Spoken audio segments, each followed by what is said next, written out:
Hello again. This is my entry into Knox Locks 101. He's got 100 subscribers and he's given a giveaway. I wasn't going to do this actually, this one, but anyway, there's two parts to this, I think. And first part is I'm going to get it out of the way quickly, and that is I'm going to go for key cutting. Why not? Because it's all a bit daft, really. I'm just going to go for the key cutting. So that's that. Key cutter. Look at a lock, cut a key for it, no problem. Right, got that done then. And right, and now you're going to talk about locks that you have for your house and security around your house.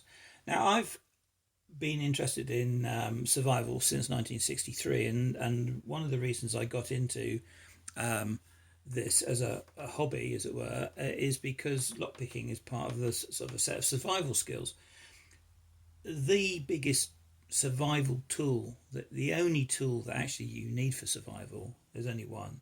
It's not a knife. It's your brain. It's your knowledge, the stuff that you've got inside your head that allows you to survive, and it's an extremely complex and big subject, and lockpicking is part of it, or security is part of it, and I'm just going to quickly take you through some of this shite, and so you can see what we're talking about.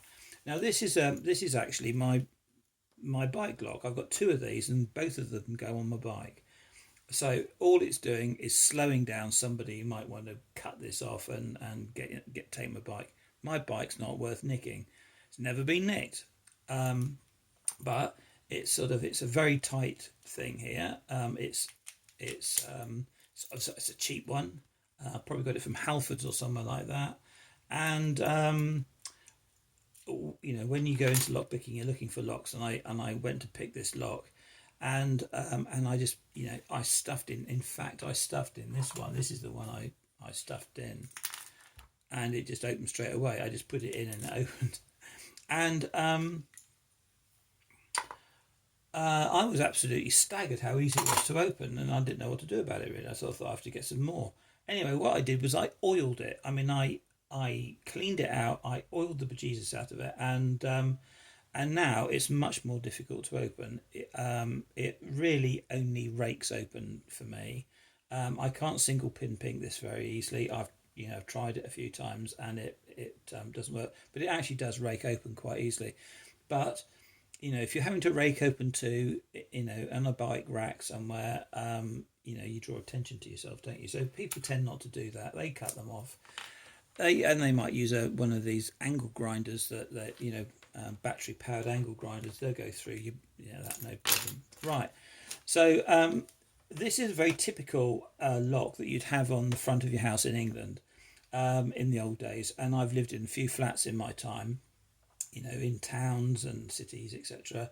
And that is a typical lock, and I can't undo this one. This is one that I'm actually working on to undo. I can't pick it. I have raked it open once, but I'm not here for raking. I'm here for single pin picking. I just wanted to see if it would rake, and it did. Well, I'll tell you a story about a lock which was exactly the same as this. I lived in a flat in the town above a shop, and I had to go. It was about 11 o'clock or something like that during the day, and I wanted to put the rubbish out. So I was in my boxer shorts and t-shirt, and it was a really cold, dreek, they call it in Scotland, day, and not very nice day. And I just went out and put the rubbish out, and as I put the rubbish out, I shut the door. I locked myself out. I knew the bloke who owned the shop opposite, and so I went over there, see if he had a ladder, because the front window was open a bit. And but he said, why don't you just get a credit card and slide it through. I knew what he meant, and so I thought, well, I'll give it a go. So I went and gave it a go, and I just credit card in, pushed it down the side here, and boom, it opened straight away. Old door, a little bit of a gap, and it just opened immediately. But the thing was, and I thought, oh well, I'm gonna have to change the locks on this, but I didn't bother. Kept that lock just like that on the front, but it also had a lock like this. It had one of those in it, and I just, in fact, it would have been that way round. And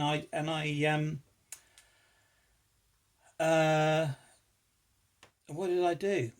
I put that on when I went out. I put the mortise lock in it, and it shut the door, because in the old days, before that, I didn't used to put that lock on. I used to just shut the door and go out. Anyway, so that taught me something, and that's sort of part of it. The door itself had a mortise lock on it, and it had two deadbolts, one at the top and one at the bottom. So they were expecting a raid.